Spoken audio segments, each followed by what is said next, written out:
Transpiration pool theory explain ചെയ്യാം. അതിന് മുന്നേ ട്രാൻസ്പിറേഷൻ എന്താണെന്ന് നിങ്ങൾ മനസ്സിലാക്കിയിരിക്കണം.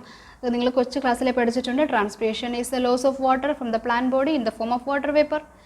It is the evaporative loss of water from the plant അല്ലേ. പ്ലാന്റിൽ നിന്ന് വാട്ടർ ഇവാപ്പറേഷനിലൂടെ ലോസ് ആകുന്ന ആ പ്രോസസ്സാണ് ട്രാൻസ്പിറേഷൻ എന്ന് പറയുന്നത്. And it occurs mainly through the stomata of the leaves. ലീവ്സിലെ സ്റ്റൊമേറ്റ വഴിയാണ് നടക്കുന്നത്. അപ്പോൾ സ്റ്റൊമേറ്റയുടെ സ്ട്രക്ചറൊക്കെ നിങ്ങൾ പഠിച്ചിട്ടുണ്ടല്ലേ കൊച്ചു ക്ലാസ്സിൽ. 7th or 8th സ്റ്റാൻഡേർഡിൽ നിങ്ങൾ പഠിച്ചിട്ടുണ്ട് സ്റ്റൊമേറ്റയുടെ സ്ട്രക്ചർ. ചെറിയ ഹോൾസ് അല്ലെങ്കിൽ ചെറിയ പോൾസ് ആണ് ലീവ്സിൽ ലൊക്കേറ്റ് ചെയ്തിട്ടുള്ള. അത് ഒരു ഒറ്റ ഹോളേ അല്ലെങ്കിൽ ഒരു പോറ അല്ലെങ്കിൽ അതിനെ നമ്മൾ സ്റ്റോമ എന്ന് പറയും. അങ്ങനെ ഒരുപാട് സ്റ്റോമ വരുമ്പോഴാണ് നമ്മൾ അതിനെ സ്റ്റൊമേറ്റ എന്ന് പറയുന്നത്. Stoma is A singular term, stomata is A plural term അല്ലേ. ഇതൊക്കെ അറിയാവുന്ന കാര്യങ്ങളല്ലേ. ഇനി ഓരോ സ്റ്റോമേനെ ഓരോ പോളിനെയും കവർ ചെയ്ത് ഓരോ ഹോളിനെ കവർ ചെയ്ത് നമുക്ക് കിഡ്നി ഷേപ്ഡ് സ്ട്രക്ചേഴ്സ്, കിഡ്നി ഷേപ്പിലുള്ള ചെറിയ സ്ട്രക്ചേഴ്സ് കാണാൻ പറ്റും, അല്ലെങ്കിൽ സെൽസ് കാണാൻ പറ്റും. അതിനെ നമുക്ക് ഗാർഡ് സെൽസ് എന്ന് വിളിക്കാം അല്ലേ. ഓരോ സ്റ്റോമേനും ഗാർഡ് ചെയ്യുന്ന സെൽസാണ് ഗാർഡ് സെൽസ് അല്ലേ. അപ്പോൾ ഗാർഡ് സെൽസിൻ്റെ ടെർജറിറ്റിനെ ബേസ് ചെയ്തിട്ടിരിക്കും സ്റ്റൊമേറ്റ ഓപ്പൺ ചെയ്യുന്നതും ക്ലോസ് ചെയ്യുന്നതും. ഇത് നിങ്ങൾ പഠിച്ചിട്ടുണ്ടാവണമല്ലോ. Yes, okay. അപ്പോൾ stomata is mainly for transpiration, water ലോസിന് വേണ്ടിയിട്ടുള്ളതാണ് സ്റ്റൊമേറ്റ. അതുപോലെ തന്നെ സ്റ്റൊമേറ്റയ്ക്ക് മറ്റൊരു റോൾ കൂടെയുണ്ട്, exchange of gases like oxygen and carbon dioxide. ഫോട്ടോസിന്തസിസിന് ആവശ്യമായിട്ടുള്ള കാർബൺ ഡൈ ഓക്സൈഡ് പ്ലാന്റ്സിലേക്ക് കയറുന്ന സ്റ്റൊമേറ്റ വഴിയാണ്. അതുപോലെ ഫോട്ടോസിന്തസിസിൻ്റെ ഒരു വേസ്റ്റ് പ്രോഡക്റ്റ് ആയിട്ടുള്ള ഓക്സിജൻ പ്ലാന്റ്സിൽ നിന്ന് പുറത്തേക്ക് പോകുന്നതും സ്റ്റൊമേറ്റ വഴിയാണ്. Normally stomata are open in day time and close during the night. നമുക്കറിയാം അല്ലേ, ഡേ ടൈമിലാണ് സ്റ്റൊമേറ്റ ഓപ്പൺ ചെയ്തിരിക്കേണ്ടത്. അപ്പോഴാണ് ഫോട്ടോസിന്തസിസ് ഒക്കെ നടക്കുന്നത്. അപ്പോൾ നൈറ്റ് ടൈമിൽ സ്റ്റൊമേറ്റ തുറന്നിരിക്കേണ്ട ആവശ്യമൊന്നുമില്ല. Okay, yes. And the immediate cause of the opening or closing of the stomata is a change in the turgidity of the guard cells. അപ്പോൾ സ്റ്റൊമേറ്റ ഇങ്ങനെ ഓപ്പൺ ചെയ്യാനും ക്ലോസ് ചെയ്യാനും ഒക്കെ സഹായിക്കുന്നത് ഗാർഡ് സെൽസ് ആണ്. ഗാർഡ് സെൽസിലെ ടെർജറിറ്റിയാണ്. അപ്പോൾ ഗാർഡ് സെൽസിലെ വാട്ടർ കണ്ടൻ്റ് ആണ് സ്റ്റൊമേറ്റ ഓപ്പൺ ചെയ്യണോ ക്ലോസ് ചെയ്യണോ എന്ന് തീരുമാനിക്കുന്നത്. എന്താ പറഞ്ഞത്? ഗാർഡ് സെൽസിൻ്റെ ടെർജറിറ്റിയാണ് സ്റ്റൊമേറ്റ ഓപ്പൺ ചെയ്യണോ ക്ലോസ് ചെയ്യണോ എന്ന് തീരുമാനിക്കുന്നത്. ഇങ്ങനെ ആ ഗാർഡ് സെല്ലിൻ്റെ സ്ട്രക്ചർ ഒന്ന് നോക്കാം. ഇത് കണ്ടോ, 2 ഗാർഡ് സെൽസ് ഇവിടെ കൊടുത്തിട്ടുണ്ട്, കിഡ്നി ഷേപ്പിലുള്ള 2 സെൽസ് അല്ലേ. ഇതാണ് സ്റ്റൊമാറ്റൽ പോർ എന്ന് പറയുന്നത്, സ്റ്റൊമാറ്റൽ അപ്പേർച്ചർ എന്ന് പറയുന്നത്. The inner wall of each guard cell towards a pore or stomatal aperture is thick and elastic. Guard cellsന്റെ inner wall, ഇതാണ് inner wall. അത് സ്റ്റൊമാറ്റൽ അപ്പേർച്ചറിനോട് അടുത്താണ് നിൽക്കുന്നത് അല്ലേ. അങ്ങോട്ട് ഫേസ് ചെയ്തിരിക്കുന്ന ഈ വോൾ, ഈ ഇന്നർ വോൾ ഇസ് തിക്ക്, വളരെ തിക്കാണ് ആൻഡ് ഇലാസ്റ്റിക് ആണ്. പക്ഷേ ഔട്ടർ വോൾ തിന്നാണ് കേട്ടോ. ഈ വോളില്ല, അത് തിന്നാണ്. Inner wall is thick. The wall towards the aperture, stomatal aperture. When turgidity increases within the 2 guard cells flanking each stomatal aperture or pore, the thin outer walls bulge out and force the inner walls into a crescent shape. അപ്പം stomatal അല്ല, അപ്പോൾ guard സെൽസിൽ വാട്ടറിൻ്റെ content കൂടുമ്പം ടെർജറിറ്റി കൂടുക എന്ന് പറഞ്ഞിട്ടുണ്ടെങ്കിൽ water more അകത്തേക്ക് കയറുക എന്നാണ് അല്ലേ. അപ്പോൾ ഈ ഗാർഡ് സെൽസിൻ്റെ ടെർജറിറ്റി കൂടുമ്പം എന്ത് പറ്റും? ഔട്ടർ വോൾസ്, അത് ഭയങ്കര തിന്നാണെന്ന് ഞാൻ പറഞ്ഞു, ഔട്ടർ വോൾസ് ബൾജ് ഔട്ട് ചെയ്യും, എക്സ്പാൻഡ് ചെയ്യും അല്ലേ, പുറത്തിങ്ങനെ ബൾജ് ചെയ്ത് നിൽക്കും. പക്ഷേ ഇന്നർ വോൾസ് എന്ന് എന്ത് പറ്റും? അതൊരു ക്രസൻറ്റ് ഷേപ്പിലേക്ക് പോകും അല്ലേ. The thin outer walls bulge out and force the inner walls in to a crescent shape. അതുകൊണ്ടാണ് ഈ സ്റ്റൊമാറ്റോ എന്ത് ചെയ്യുന്നത്? നല്ല രീതിയിൽ ഇങ്ങനെ ഓപ്പൺ ചെയ്ത് വരുന്നത്. മനസ്സിലായോ? എപ്പോഴാണ്? ഗാർഡ് സെൽസിലെ ടെർജറിറ്റി കൂടുമ്പോൾ. അപ്പോൾ ഗാർഡ് സെൽസിലെ ടെർജറിറ്റി കൂടുമ്പോൾ സ്റ്റൊമാറ്റ ഓപ്പൺ ചെയ്യും. And the opening of the stoma is also aided due to the orientation of the microfibrils in the cell walls of the guard cells. ഈ ഗാർഡ് സെൽസിൻ്റെ സെൽ വോളിൽ നമുക്ക് മൈക്രോഫൈബ്രിൽസ് കാണാൻ പറ്റും. കണ്ടോ മൈക്രോഫൈബ്രിൽസ്? ശരിക്കും അവർ സെല്ലുലോസ് മെയ്ഡാണ് കേട്ടോ. സെല്ലുലോസ് മൈക്രോഫൈബ്രിൽസ് ആണ്. ഇവർ ഇലാസ്റ്റിക് ആണ്. ഇവരുടെ ഓറിയൻറ്റേഷനും ഈ സ്റ്റോമ ഓപ്പൺ ചെയ്യുന്നതിനും ക്ലോസ് ചെയ്യുന്നതിനും കാരണമാകുന്നുണ്ട്. ഓറിയൻറ്റേഷൻ എന്ന് പറയുമ്പോൾ ഇവിടെ അറേഞ്ച്മെൻറ്റ്. അപ്പോൾ ഇവരെങ്ങനെയാണ് അറേഞ്ച് ചെയ്തിട്ടുള്ളത്? റേഡിയലിയാണ് അറേഞ്ച് ചെയ്തിട്ടുള്ളത്. ഇങ്ങനെ കണ്ടോ, റേഡിയൽ അറേഞ്ച്മെൻ്റ് ആണ് ഈ മൈക്രോഫൈബ്രിൽസിനുള്ളത്. അപ്പോൾ ഇവർ ഇലാസ്റ്റിക് കൂടെയാണ് കേട്ടോ, ഇലാസ്റ്റിക് ആണ്. അപ്പോൾ എങ്ങനെയാണ് ഈ അറേഞ്ച്മെൻറ്റും ഇലാസ്റ്റിസിറ്റിയൊക്കെ സ്റ്റോമിനെ ഓപ്പൺ ചെയ്യാനും ക്ലോസ് ചെയ്യിക്കാനൊക്കെ കാരണമെന്ന് നോക്കുക. അതായത് ഈ ഗാർഡ് സെൽസ് ടെർജഡ് ആകുമ്പോൾ ഈ റേഡിയലി അറേഞ്ച് ചെയ്തിട്ടുള്ള ഇലാസ്റ്റിക് ആയിട്ടുള്ള മൈക്രോഫൈബ്രിൽസ് ഒക്കെ നല്ല രീതിയിൽ എക്സ്പാൻഡ് ചെയ്ത് വലിഞ്ഞ് നിൽക്കും. ലൈക്ക് നമ്മുടെ റബ്ബർ ബാൻഡൊക്കെ നമ്മൾ വലിക്കത്തില്ല, അതുപോലെ. അപ്പോൾ അതുകൊണ്ട് സ്റ്റോമ നല്ല രീതിയിൽ ഓപ്പൺ ചെയ്ത് വരും. When the guard cells lose turgidity, ഇപ്പോൾ ടെർജറിറ്റി കുറയുമ്പോൾ എന്ത് പറ്റും? ഗാർഡ് സെൽസിൽ ഈ മൈക്രോഫൈബ്രിൽസ് ഒക്കെ അതിൻ്റെ ഒറിജിനൽ ഷേപ്പിലേക്ക് തിരിച്ചു വരും. Okay, so when the guard cells lose the turgor due to water loss or water stress, the elastic inner walls regain their original shape. എന്തുകൊണ്ടാണ് ഒറിജിനൽ ഷേപ്പിലേക്ക് വരുന്നത്? ആ മൈക്രോ ഫൈബ്രിൽസ് അതിൻ്റെ ഒറിജിനൽ ഷേപ്പിലേക്ക് തിരിച്ചു വരുന്നതുകൊണ്ടാണ് ഇന്നർ വോൾസും ഒറിജിനൽ ഷേപ്പിലേക്ക് തിരിച്ചു വരുന്നത് അല്ലേ?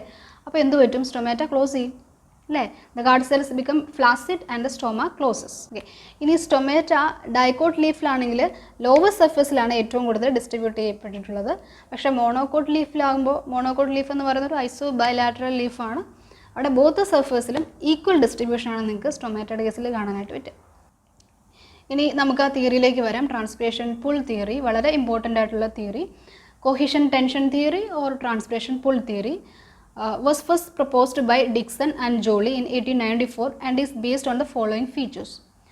ഒന്ന് കൊഹിഷൻ, രണ്ടാമത്തേത് അഡ്ഹേഷൻ, മൂന്നാമത്തേത് സർഫസ് ടെൻഷൻ. ഈ 3 പ്രോപ്പർട്ടീസ്, വാട്ടറിൻ്റെ 3 പ്രോപ്പർട്ടീസിനെ ബേസ് ചെയ്തിട്ടാണ് ഈ കൊഹിഷൻ ടെൻഷൻ തിയറി അല്ലെങ്കിൽ ട്രാൻസ്പിരേഷൻ പുൾ തിയറി പ്രപ്പോസ് ചെയ്യപ്പെട്ടിട്ടുള്ളത്. Cohesion, mutual attraction between the water molecules. നിങ്ങൾ പഠിക്കുന്നുണ്ടല്ലേ, വാട്ടർ മോളിക്യൂൾസ് ഒക്കെ ഭയങ്കര ലവബിൾ ആണ്, അങ്ങോട്ടും ഇങ്ങോട്ടും ഒരു ലവിങ് ആണ്, ഭയങ്കര കെയറിങ് ആണ്, അവരവിടെ അങ്ങോട്ടും ഇങ്ങോട്ടും അട്രാക്ട് ചെയ്യും. മ്യൂച്വൽ അട്രാക്ഷൻ ഇവിടെ ഡയഗ്രത്തിൽ കൊടുത്തിട്ടുണ്ട്. വാട്ടർ മോളിക്യൂൾസ് അങ്ങോട്ടും ഇങ്ങോട്ടും കൈ പിടിച്ചിരിക്കുന്നു. That is cohesion. എന്താണ് അഡ്ഹേഷൻ എന്ന് പറഞ്ഞാൽ? It is attraction of water molecules to polar surface. ഒരു പോളാർ സർഫേസിലേക്ക് വാട്ടർ മോളിക്യൂൾസിനെ അട്രാക്ട് ചെയ്യാൻ പറ്റുന്നുണ്ടെങ്കിൽ അത് അഡ്ഹേഷൻ. അതവിടെ കൊടുത്തിട്ടുണ്ട്. സൈലത്തിലെ ട്രക്കിയറി എലമെൻസിലേക്ക് വാട്ടർ മോളിക്യൂൾസ് ഇങ്ങനെ കൈ പിടിച്ചിട്ടുണ്ട് അല്ലേ? That is adhesion. Attraction of water molecules to polar surface such as the surface of trachyary elements. അപ്പോൾ trachyary elements ന്റെ സർഫേസിൽ വാട്ടർ മോളിക്യൂൾസ് അട്രാക്ട് ചെയ്യാൻ കാരണം എന്താണ്? Due to this adhesion. അപ്പോൾ നിങ്ങൾ സൈലത്തിൻ്റെ സ്ട്രക്ചർ പഠിച്ചിട്ടുണ്ടല്ലേ? Xylem is made up of tracheids, vessels, xylem parenchyma എന്നൊക്കെ പറഞ്ഞിട്ടല്ലേ? അപ്പോൾ ട്രക്കീഡ്സും വെസൽസും ആണ് they are mainly responsible for water transport. They are made up of lignin and cellulose and have a strong affinity for water. വാട്ടറിനോട് കൂടുതൽ affinity ഉള്ളത് ഈ ട്രക്കീഡ്സിനും വെസൽസിനുമാണ്. അപ്പോൾ വാട്ടർ അഡ്ഹെഷൻ മെയിനായിട്ട് നടക്കുന്നത് ട്രക്കീഡ്സിലും വെസൽസിലുമാണ്. മനസ്സിലായോ? എന്ത് ട്രക്കീഡ്സും വെസൽസുവാ? Xylem tracheids and xylem vessels. Okay. Then third property, surface tension. Water molecules are attracted to each other in liquid phase more than to water in the gas phase. നിങ്ങൾ പഠിച്ചിട്ടുള്ള കെമിസ്ട്രിയിലൊക്കെ. That is surface tension. Water molecules are attracted to each other in the liquid phase than in the gas phase. Okay, നമുക്കിനി actual മെക്കാനിസത്തിലേക്ക് വരാം. The moist walls of the mesophyll cells in leaf lose water vapor through stomata and cuticular transpiration. അപ്പോൾ stomata വഴിയാണ് മെയിനായിട്ടും transpiration നടക്കുക. അതുപോലെ തന്നെ cuticles വഴിയും transpiration നടക്കാം ലീവ്സിൽ. ക്യൂട്ടിക്കിൾസ് അറിയില്ല, എപ്പിഡെർമിസിൽ ആ ഒരു വാക്സി കോട്ടിംഗ് ആണ് ക്യൂട്ടിക്കിൾ എന്ന് പറയുന്നത് അല്ലേ? അപ്പോൾ അതുവഴിയും ചെറിയ രീതിയിൽ ട്രാൻസ്പിറേഷൻ നടക്കാം കേട്ടോ. അപ്പോൾ മീസോഫിൽ സെൽസ് എന്താണെന്ന് അറിയാലോ? ലീവ്സിലെ സെൽസിനെയാണ് നമ്മൾ മീസോഫിൽ സെൽസ് എന്ന് പറയുന്നത്. Sufficient quantity of water is transferred through intercellular spaces of the mesophyll cells. അപ്പോൾ mesophyll സെൽസിൻ്റെ intercellular സ്പേസിൽ നിന്നും ഒക്കെ ഇനഫ് amount of water ഇങ്ങനെ ട്രാൻസ്പിറേഷൻ വഴി പുറത്തേക്ക് പോകുന്നുണ്ട്. This is because the dry air outside the leaf has lower water potential than the moist air of leaf. എന്താണ് അതിൻ്റെ റീസൺ? വാട്ടർ ഇങ്ങനെ ട്രാൻസ്പിറേഷൻ വഴി പുറത്തേക്ക് പോകാൻ കാരണം എന്താണ്? പുറത്തുള്ള എയറിൽ വാട്ടറിൻ്റെ കോൺസെൻട്രേഷൻ കുറവാണ് അല്ലേ? അല്ലെങ്കിൽ വാട്ടറിൻ്റെ പൊട്ടൻഷ്യൽ പുറത്ത് കുറവാണ്, ലീവ്സിൽ കൂടുതലാണ്. അപ്പോൾ കൂടുതലുള്ളിടത്തുനിന്നും കുറവുള്ളിടത്തേക്ക് വാട്ടർ ഇങ്ങനെ മൂവ് ചെയ്യും. മനസ്സിലായോ? As a result water diffuses out of stomata. A negative hydrostatic pressure is generated in the mesophyll cells. അപ്പോൾ സ്റ്റൊമാറ്റ വഴി വാട്ടർ ഇങ്ങനെ ലോസ് ആവുന്നതിനനുസരിച്ച് മീസോഫിൽ സെൽസിനകത്തൊരു നെഗറ്റീവ് ഹൈഡ്രോസ്റ്റാറ്റിക് പ്രഷർ ക്രിയേറ്റ് ചെയ്തു. ദാറ്റ് മീൻസ് വാട്ടർ ഇങ്ങനെ പൊട്ടൻഷ്യൽ ഗ്രേഡിയൻറ്റിനനുസരിച്ച് കൂടുതലുള്ളിടത്തുനിന്നും കുറവുള്ളിടത്തേക്ക് പോകുമ്പോൾ, മീസോഫിൽ സെൽസിൽ നിന്ന് പുറത്തേക്ക് പോകുമ്പോൾ മീസോഫിൽ സെൽസിൽ ഒരു പ്രഷർ ക്രിയേറ്റ് ചെയ്യപ്പെടുന്നു. That is negative hydrostatic pressure. Transpiration വഴി ഉണ്ടാകുന്ന ആ പ്രഷർ നെഗറ്റീവാണ്, ഓൾറെഡി പറഞ്ഞിട്ടുണ്ട് അല്ലേ? As a result water is sucked from adjoining mesophyll cells and ultimately from vascular tissue. അപ്പോൾ ഈ ഒരു നെഗറ്റീവ് പ്രഷർ ക്രിയേറ്റ് ചെയ്യപ്പെടുന്നത് കൊണ്ട് അടുത്ത് കിടക്കുന്ന സെൽസിൽ നിന്നൊക്കെ വാട്ടർ ഇങ്ങനെ സക്ക് ചെയ്യും അല്ലേ? കാരണം ഇവിടെ കുറഞ്ഞു, അതുകൊണ്ട് അടുത്ത് കിടക്കുന്ന സെൽസിൽ നിന്നൊക്കെ വാട്ടർ സക്ക് ചെയ്തെടുക്കും. അവസാനം അത് സൈലം വരെ എത്തും, സൈലത്തിൽ നിന്നും സക്ക് ചെയ്യാൻ തുടങ്ങും. മനസ്സിലായോ? ഈ കൊടുത്തിരിക്കുന്ന ലീഫിൻ്റെ അനാറ്റമിയാണ്. ഇത് എപ്പിഡെർമിസ്, ഇത് വാക്സി കോട്ടിംഗ് ക്യൂട്ടിക്കിൾ, ഇത് മീസോഫിൽ സെൽസ്. അത് 2 ടൈപ്സ് ഉണ്ട്, പാലിസൈഡ് മീസോഫിൽസ് എന്നും സ്പോഞ്ചി മീസോഫിൽസ് എന്നൊക്കെ പറഞ്ഞിട്ട് നിങ്ങൾ പഠിച്ചിട്ടുണ്ട്. വാസ്കുലർ ബണ്ടിൽസ്, സൈലവും ഫ്ലോയും. മീസോഫിൽ സെൽസിൽ നിന്ന് അല്ലെങ്കിൽ അതിൻ്റെ ഇൻഡർസെല്ലുലാർ സ്പേസിൽ നിന്നൊക്കെ വാട്ടർ സ്റ്റൊമാറ്റ വഴി പുറത്തേക്ക് പോകുന്നതായിട്ട് കാണിച്ചിരിക്കുന്നു. അപ്പോൾ സ്റ്റൊമാറ്റ വഴി വാട്ടർ പുറത്തേക്ക് പോകുമ്പോൾ എന്ത് പറ്റും? മീസോഫിൽ സെൽസിൽ ഒരു നെഗറ്റീവ് ഹൈഡ്രോസ്റ്റാറ്റിക് പ്രഷർ ഉണ്ടാകും.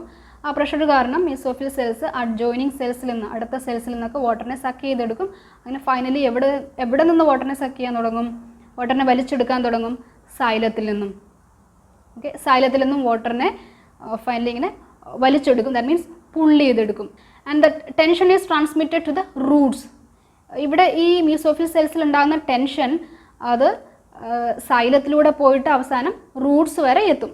Because of cohesive and adhesive forces water column does not break and it is pulled upward by the force called as transpiration pull. അപ്പോൾ നമ്മൾ ഓൾറെഡി കണ്ടു വാട്ടറിന് കൊഹസീവ് പ്രോപ്പർട്ടി ഉണ്ട്, അഡ്ഹസീവ് പ്രോപ്പർട്ടി ഉണ്ട്. അപ്പോൾ cohesive പ്രോപ്പർട്ടിയും adhesive പ്രോപ്പർട്ടിയൊക്കെ ഉള്ളതുകൊണ്ട് ഈ വാട്ടറിൻ്റെ കോളം, വാട്ടറിന് മ്യൂച്വൽ ഇൻട്രാക്ഷൻ ഉണ്ടെന്ന് നമ്മൾ പറഞ്ഞല്ലേ, അതുപോലെ തന്നെ വാട്ടർ മോളിക്യൂൾസ് ട്രക്കീഡ്സിലേക്കും വെസൽസിലേക്കും ഒക്കെ ഇങ്ങനെ അട്രാക്ട് ചെയ്തിരിക്കും നമ്മൾ കണ്ടു. അതുകൊണ്ട് ഈ ഒരു വാട്ടർ കോളം ബ്രേക്ക് ചെയ്യത്തില്ല, വാട്ടറിൻ്റെ മൂവ്മെൻ്റ് ഇല്ലേ ആ ഒരു ചാനൽ അത് ബ്രേക്ക് ചെയ്യത്തില്ല. Okay, and water is pulled upward because of transpiration pull. ഈ തിയറി നിങ്ങൾക്ക് മനസ്സിലായി എന്ന് വിചാരിച്ചുകൊണ്ട് ഞാൻ ഇതിൽ തന്നെ ലാസ്റ്റ് പോർഷനിലേക്ക് പോവുകയാണ്, അതുകൂടെ പറഞ്ഞ് നിർത്താൻ പോവുകയാണ്. Transpiration and photosynthesis a compromise. ട്രാൻസ്പിരേഷൻ്റെ പേർപ്പസ് എന്താണ്? ഫോട്ടോസിന്തസിസിന് ആവശ്യമായിട്ടുള്ള വാട്ടർ ഇങ്ങനെ പുള്ള് ചെയ്ത് പ്ലാന്റ്സിൻ്റെ പല ഭാഗങ്ങളിലേക്ക് എത്തിക്കുക എന്നാണ് ട്രാൻസ്പിരേഷൻ്റെ ഫംഗ്ഷൻ അല്ലേ. Because it provides A transpiration pull, isn't it? It creates transpiration pull for the absorption and transport of water in plants. It supplies water for photosynthesis. It transports minerals from the soil to all parts of the plant. It cools the leaf surface sometimes 10 to 15 degrees by evaporative cooling. ഈ transpiration വഴി water loss ആകുമ്പോൾ ലീവ്സിൻ്റെ surface ഒക്കെ cool ചെയ്യാൻ വേണ്ടി ഇത് help ചെയ്യുന്നുണ്ട്. And it maintains the shape and structure of the plants by keeping the cells turgid അല്ലേ. Transpiration പുള്ളു വഴി വാട്ടർ ഇങ്ങനെ അപ്വേർഡായിട്ട് മൂവ് ചെയ്യുമ്പോൾ ഓരോ പോർഷനിലേക്കും വാട്ടർ എത്തുന്നുണ്ട്, ഓരോ സെൽസിലേക്കും വാട്ടർ എത്തുന്നുണ്ട്. അപ്പോൾ ഗാർഡ് സെൽസിലേക്ക് വാട്ടർ എത്തുമ്പോഴാണ് ഗാർഡ് സെൽസ് ടർജിഡ് ആകുന്നത്. Photosynthesis as well as transpiration both is a compromise for a plant to live. പ്ലാന്റ്സിന് ജീവിക്കാൻ വേണ്ടിയിട്ടുള്ള ഒരു കോംപ്രമൈസ് ആണ് ഫോട്ടോസിന്തസിസ് അല്ലെങ്കിൽ ട്രാൻസ്പിരേഷൻ എന്നാണ് ഈ ഒരു സെൻറ്റൻസ് പറയുന്നത് കേട്ടോ. Photosynthetic or green plants actively requires a lot of water, and the water demand by a plant to live and make their food is so high that it gets depleted through the transpiration process rapidly. അപ്പോൾ photosynthesis നടത്തുന്ന എല്ലാ പ്ലാന്റ്സിലെയും water demand തന്നെ high ആയിരിക്കും അല്ലേ, because അവർക്ക് food prepare ചെയ്യണം. അപ്പോൾ അതിന് നല്ല രീതിയിൽ അവർക്ക് വാട്ടർ വേണം. Water demand is high. അപ്പോൾ ആ ഡിമാൻഡ് ക്യാൻ ബി ഡിപ്ലീറ്റഡ് എപ്പോഴാണ്? ട്രാൻസ്പിരേഷൻ വഴി വാട്ടർ ലോസ് ആകുമ്പോൾ. Yes, the change of C4 in photosynthetic helps in maximizing the availability of carbon dioxide while water loss is minimized. The change of C4 in photosynthetic helps in maximizing the availability of carbon dioxide while water loss is minimized. നമ്മൾ C3 പ്ലാന്റ്സും C4 പ്ലാന്റ്സും ഒക്കെ പഠിച്ചോളല്ലേ. അപ്പോൾ ഞാൻ കൂടുതൽ അത് explain ചെയ്യുന്നില്ല. C4 പ്ലാന്റ്സിൽ water loss minimised ആണ് നമ്മൾ കണ്ടിട്ടുണ്ട്. ആൻഡ് C4 പ്ലാന്റ്സ് ഇവോൾവ് ചെയ്യാൻ വേണ്ടിയുള്ള കാരണം തന്നെ എന്താണ്? വാട്ടർ ലോസ് മിനിമൈസ് ചെയ്തുകൊണ്ട് മോർ ഔട്ട്പുട്ട് ഉണ്ടാക്കുക. That means more carbohydrate production by utilising maximum carbon dioxide. അപ്പോൾ അതെന്തുകൊണ്ടാണ് നിങ്ങൾക്ക് മനസ്സിലാകണമെങ്കിൽ നിങ്ങൾ ഫോട്ടോസിന്തസിസ് പഠിക്കണം, C3 പ്ലാന്റ്സ് C4 പ്ലാന്റ്സ് ഒക്കെ പഠിക്കണം. C3 പ്ലാന്റ്സിൽ ഫോട്ടോ റെസ്പിറേഷൻ എന്ന് പറഞ്ഞ പ്രോസസ്സ് നടക്കുന്നുണ്ട്. C4 പ്ലാന്റ്സിൽ ഇതൊന്നും നടക്കുന്നില്ല, നമ്മൾ കണ്ടായിരുന്നു. അതിലേക്ക് പോയി കോംപ്ലിക്കേറ്റഡ് ആക്കുന്നില്ല. അപ്പോൾ ഇന്നത്തെ ക്ലാസ്സിൽ നമ്മൾ ഒരുപാട് കാര്യങ്ങൾ പറഞ്ഞിട്ടുണ്ട്. നന്നായിട്ട് വായിച്ച് പഠിച്ചാൽ മാത്രമേ നിങ്ങളുടെ മെമ്മറിയിൽ അതൊക്കെ നിൽക്കത്തുള്ളൂ.